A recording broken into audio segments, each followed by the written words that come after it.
Bienvenue dans les entretiens Restez dans le flow. Le podcast d'une MeToo où l'on se raconte et partage avec des invités, des professionnels, des parcours de vie, des résiliences.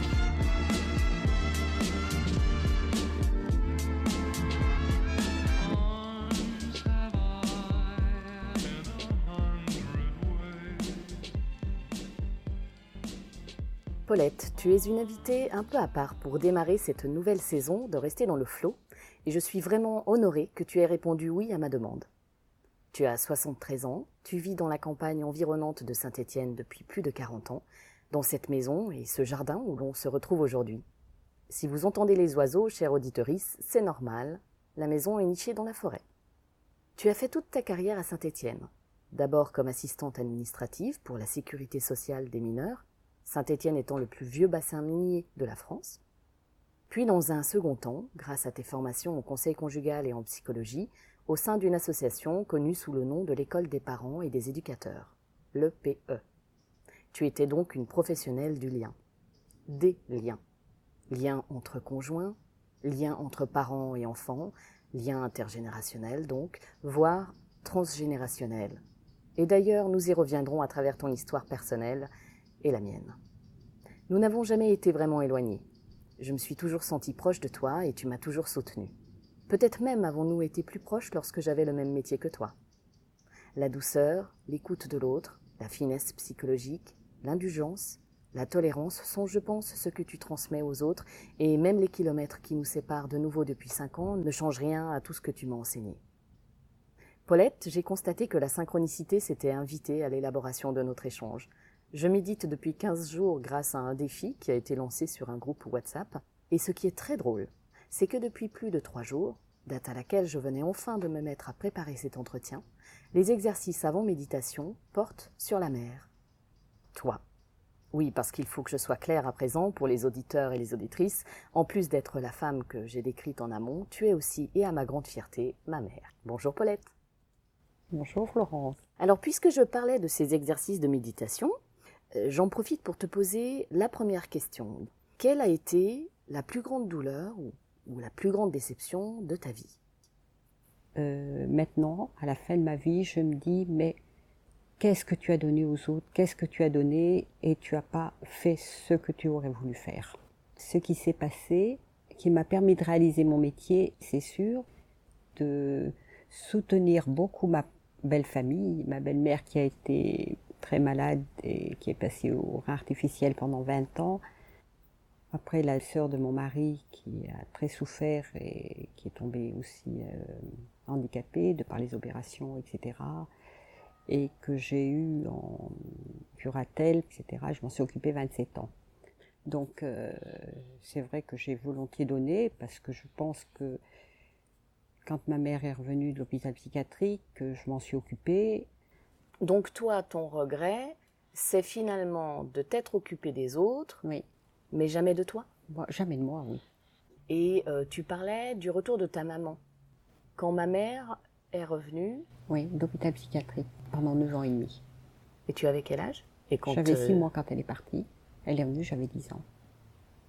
Donc tu n'as pas connu ta maman Non. de bébé quasiment et 10 ans quand elle est revenue. Lorsque je suis née, jusqu'à 2 ans et demi, nous avons été à la campagne. Ma famille a été obligée de déménager. C'est là où nous sommes allés chez ma tante à Firminy. À cause de ma mère qui était malade, cette tante nous a pris pendant 3 ans et demi. Et nous avons été très heureuses, mais malheureusement, son mari est décédé et elle avait déjà 2 grands-enfants, 2 grands garçons, donc elle n'a pas pu s'occuper de nous. Donc, nous sommes arrivés à la campagne, chez mon père, à la ferme. Et là, ça a été la chape de plomb qui est tombée, mon père qui ne parlait pas, à qui je voulais toujours parler, qui ne parlait pas. Et puis donc la pension chez les sœurs, j'avais 5 ans et demi. En plus, l'école maternelle s'appelait l'asile. Donc pas simple, même pour une petite fille comme moi, qui devait comprendre déjà des choses. Cette vie à la campagne m'a pesé parce que moi j'étais comme mon père. Quand j'étais enfant, pendant les vacances, je ne voulais jamais rester à la campagne. Donc il fallait que je sois en ville déjà pour être ailleurs.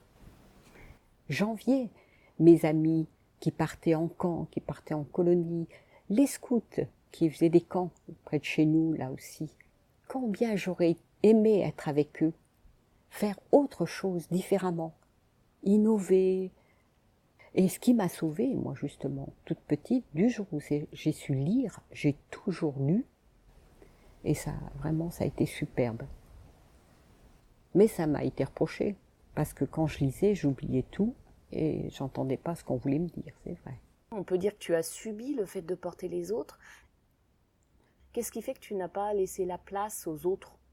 C'était naturel. On a tellement été élevés à faire des efforts et à donner, jamais pensé à soi chez les sœurs. On était dans le devoir autrefois. Le devoir d'évoluer aux femmes.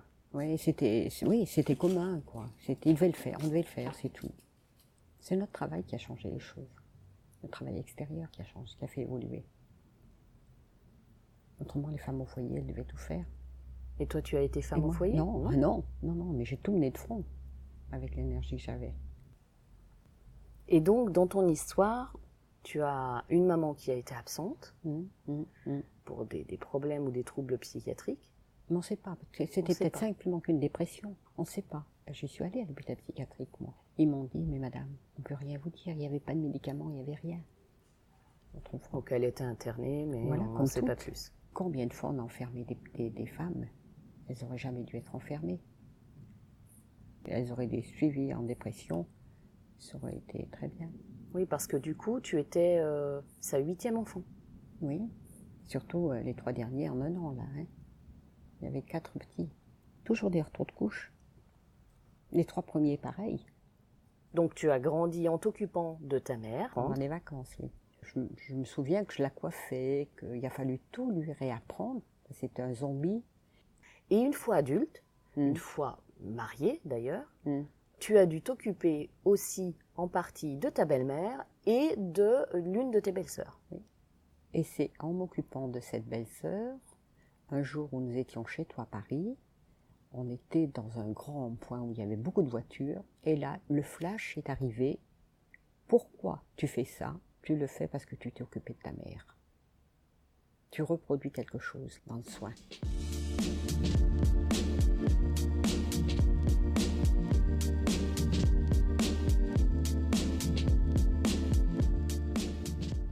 Si je te dis survivante, est-ce que ce terme-là te parle? Oh, et combien? Je suis survivante. Parce que malgré tout ce qui s'est passé, j'ai eu un mari qui a été bon, qui m'a ouvert à beaucoup de choses, parce que la vie était là avec lui, vraiment, ça a été superbe. Mais nous avons fait beaucoup de grandes fêtes chez nous. Et là, j'ai fait plein de choses intéressantes, j'ai aimé accueillir, j'étais heureuse avec tous les gens, mais je me dis que j'ai fait beaucoup. J'avais en moi une énergie très importante qui m'a portée énormément. Mais aussi, c'est grâce à tous les gens que j'ai rencontrés qui m'ont reconnue, qui m'ont aidée, qui m'ont portée par toutes leurs paroles, par toute leur manière d'être, et cette identification que j'ai pu faire à ces personnes, professionnelles ou amicales. Là, ça a été la survie pour moi. Mais la survie par rapport à quoi? Par rapport à quel événement? Eh bien, cette vie qui était un peu terne chez moi, c'est des choses qui ont été très dures à vivre. Le 3e frère a été incestueux et il a entraîné l'aîné, qui était trop gentil et un peu faible, et que mon père demandait, donc il s'est laissé entraîner par le 3e, et tous les deux, donc ça a été très douloureux, très douloureux. Ils avaient quel âge? Eh bien, moi j'avais 5 ans et demi, 20 ans. 20 ans et 16, 24. Oui, donc des jeunes adultes, quoi. Oui. Et à quel moment vous avez réussi à stopper les abus? Eh bien, c'est à un moment, je pense que quand j'ai eu mes règles, je me suis dit, j'ai compris quand même bien que il n'y avait rien qui se parlait. J'ai eu mes règles chez les sœurs, en pensionnat, et là, c'est pendant la nuit que c'est arrivé, et quand j'ai vu tout ce sang, je dis, je peux pas me lever, je peux pas me lever. Et donc une sœur est venue, et elle me dit, eh bien, tu es jeune fille maintenant. À 11 ans, qu'est-ce que c'est qu'une jeune fille? On ne sait pas. Et puis après, donc ma sœur Nini, enfin Marie-Louise qu'on dit Nini, m'a expliqué ce qu'il en était. Et là, j'ai dû comprendre des choses et qu'il fallait plus que je fasse ça, quoi. Enfin, que je laisse faire ça. Non, ou il faut arrêter ça. Enfin, quelque chose qui fait que je me suis dit, mais elle le sait. Et j'ai eu honte qu'elle le sache sans qu'on en ait parlé. Alors que la question de la honte, on le sait, c'est tout le temps au niveau des victimes, jamais au niveau des bourreaux, alors qu'on est bien d'accord que c'est au niveau des bourreaux. Mais la honte aussi, elle venait de l'école, où les petites, quand j'avais 5 ans et demi, 6 ans, me disaient « Elle est où ta maman ?»« Je sais pas. Elle est morte. Je sais pas. » Donc là aussi, la honte de ne pas savoir. Tu reliais les deux événements, pour toi, sont reliés. Oui, de cette honte que tu portes inconsciemment, mais qui te perturbe énormément, parce que tu n'es pas comme les autres. Et justement, quand je parle du pensionnat, il m'était très dur d'apprendre, et je sais que le ça, CCDIA, va avec le savoir. Comment voulez-vous que je sache les choses, puisqu'on s'interdisait d'en parler? J'ai reçu une gifle magistrale de mon père à 8 ans, parce qu'une cousine de ma maman me dit « Tu diras à ton papa que nous allons voir ta maman dimanche. » J'arrive à la maison, la bouche en cœur, je lui sais, la cousine de maman, elle m'a dit de te dire, et là, paf, une claque, et pas une parole. Oui, c'est l'incompréhension totale. Totale. Maintenant, au pensionnat, donc, pour apprendre, je reviens à ce que je disais, c'était très dur, et le soir, à l'étude, les sœurs nous faisaient réciter nos leçons. Là, tout sortait. Donc, je pensais que ça pouvait être engrangé. C'est pas le mot que j'aurais dit à cette époque. Mais le lendemain, en classe, avec une autre sœur, au moment d'être interrogée, j'étais tétanisée, rien ne sortait, parce que j'avais l'impression qu'elle me pénétrait par son regard et qu'elle voyait que j'étais sale en moi.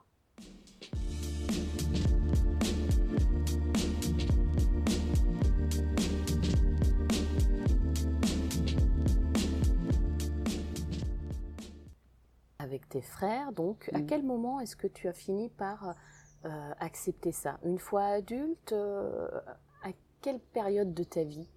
Quel a été ton cheminement psychologique? Ce qu'il faut dire, c'est que dans des familles de la Haute-Loire, mais même partout, les familles avec une éducation très chrétienne, etc., où les enfants n'avaient pas droit à la parole, eh bien, là, j'étais motus et bouche cousue, il fallait surtout pas en parler.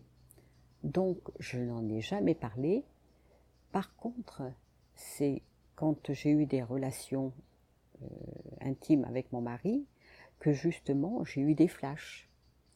Et là, j'ai pu en parler avec lui, ce qui a été bénéfique pour moi.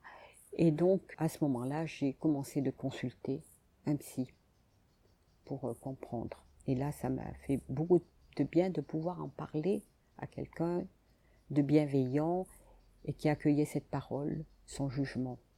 Voilà, c'est à ce moment-là. À 20 ans? Oh, non, je devais avoir déjà 30 ans. 25, 30 Donc ans. Tu étais déjà maman? Tu avais déjà deux enfants? Oui, j'avais déjà Philippe, oui, c'est vrai. Mais même toi, oui. Oui, en effet.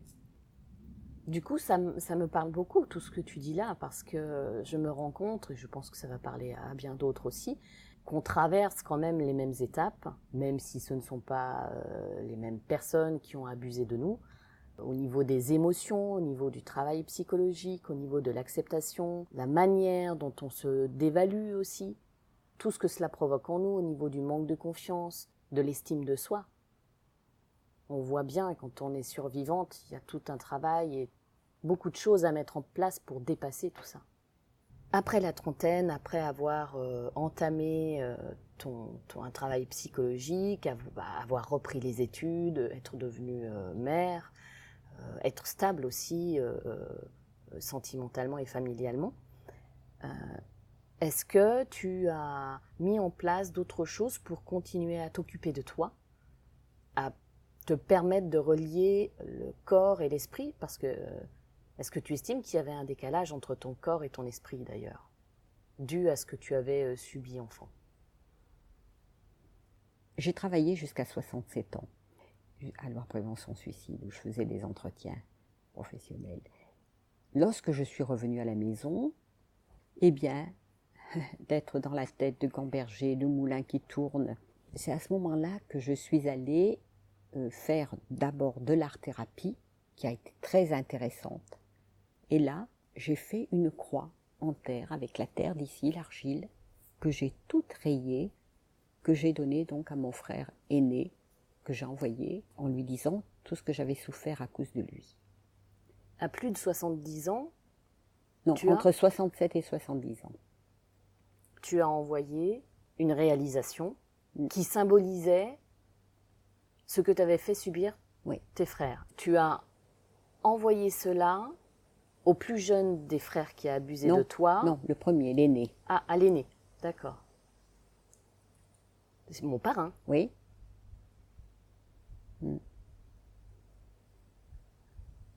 Un peu comme si tu voulais rendre à César ce qui appartenait à César.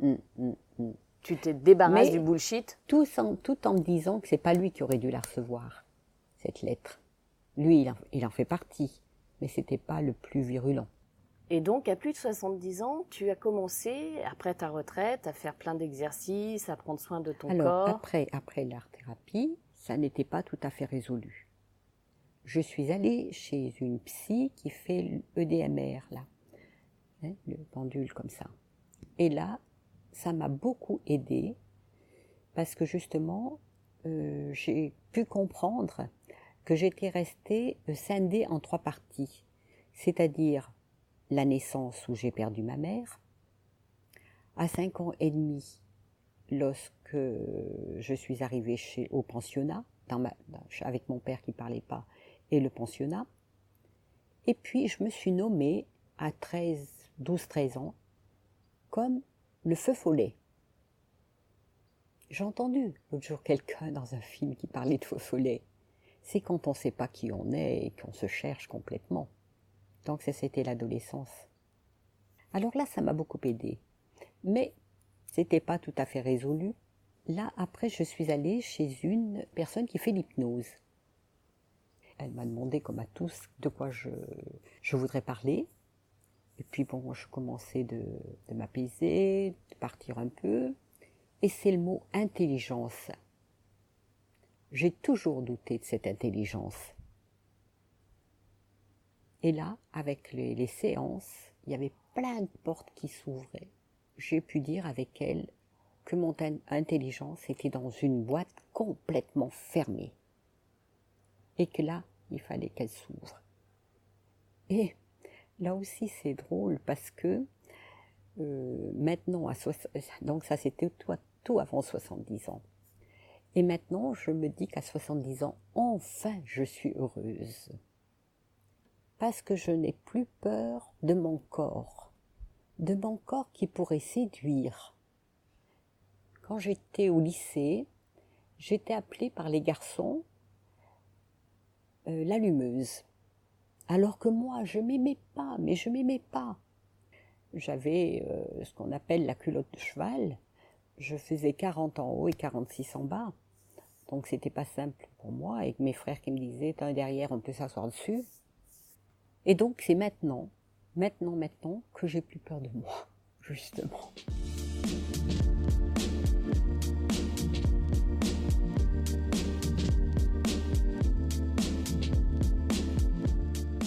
Au niveau transgénérationnel, comment tu as vécu en tant que maman le fait que je t'apprenne que moi aussi j'avais été violée? Parce que je me souviens très bien le moment où je te l'ai appris officiellement, on va dire. Nous étions dans la voiture, dans ta voiture, toutes les deux. Je pense que tu avais dû me récupérer au lycée ou quelque chose comme ça. On était sur l'autoroute. Et je t'ai informée. En tout cas, moi, c'est le souvenir que j'en ai. C'est intéressant de voir toi ce qu'il en est. Je t'ai dit ce que j'avais vécu, ce que j'avais subi. Et puis, j'ai dit, bon, maintenant à ton tour. C'est-à-dire que j'avais toujours su que toi aussi, tu avais été victime de viol.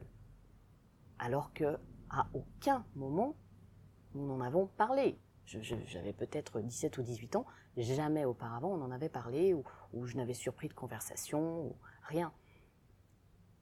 Est-ce que tu te souviens de ce moment-là? Et au-delà de ça, comment tu as vécu ça en tant que maman?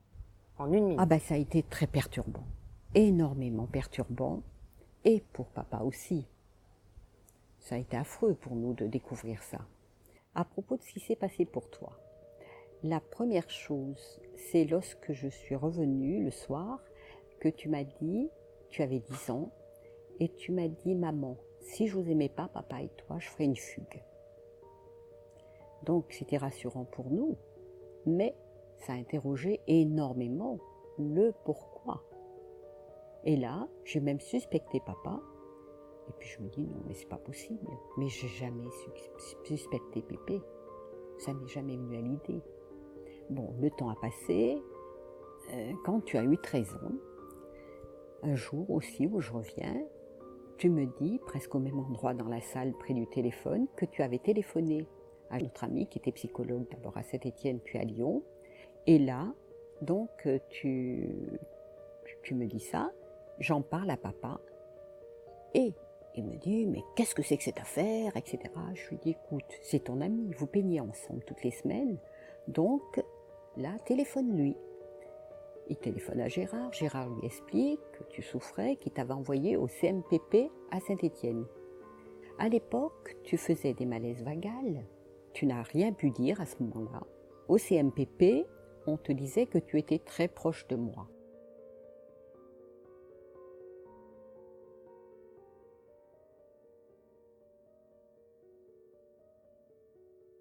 Et qu'est-ce que tu pourrais conseiller à toutes ces femmes, ces jeunes femmes, voire ces jeunes filles qui ont été abusées, qui ont vécu le viol ou l'inceste, pour qu'elles aient de nouveau confiance en elles, pour qu'elles puissent continuer sur un chemin de résilience? C'est qu'elles aient la parole pour se libérer enfin, qu'elles puissent dire, qu'elles se disent qu'elles ne sont pas responsables, mais comment dirais-je, qu'elles se sauvent aussi par l'art, n'importe lequel, ça peut être la musique, ça peut être la danse, ça peut être n'importe, mais qu'elles fassent quelque chose pour elles et qu'elles trouvent du plaisir à ça.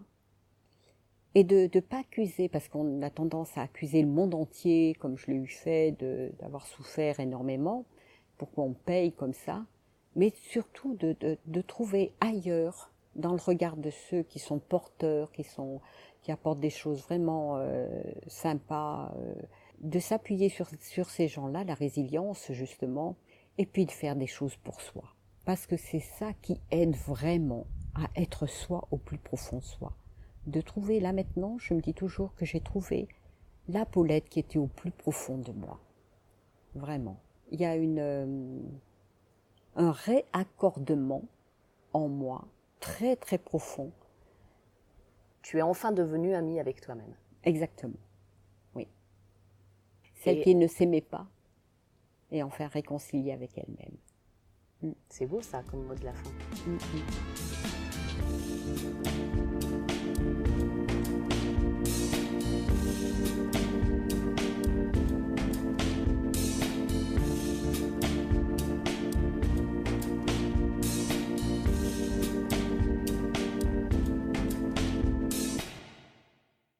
Vous souhaitez m'encourager à continuer ce podcast? Alors n'hésitez plus. Allez sur iTunes, mettez 5 étoiles et laissez un commentaire d'encouragement. Merci.